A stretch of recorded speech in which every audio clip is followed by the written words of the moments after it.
Hello guys, in today's video I'm going to show you how to use a GPU instead of CPU in Windows.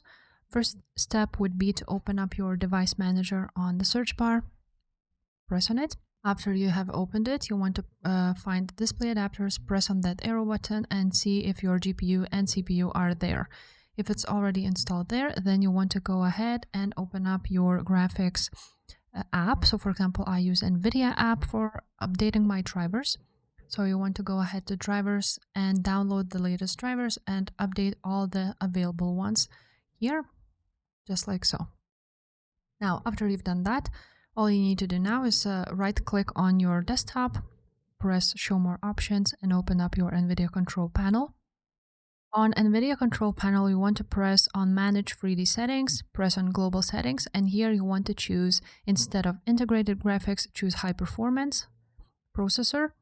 If you have any applications which needs to use your CPU, then you're going to press on program settings right there.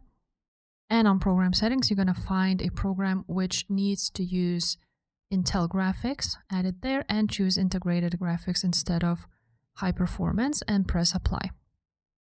Now you want to go to this option right there, configure surround and PhysX.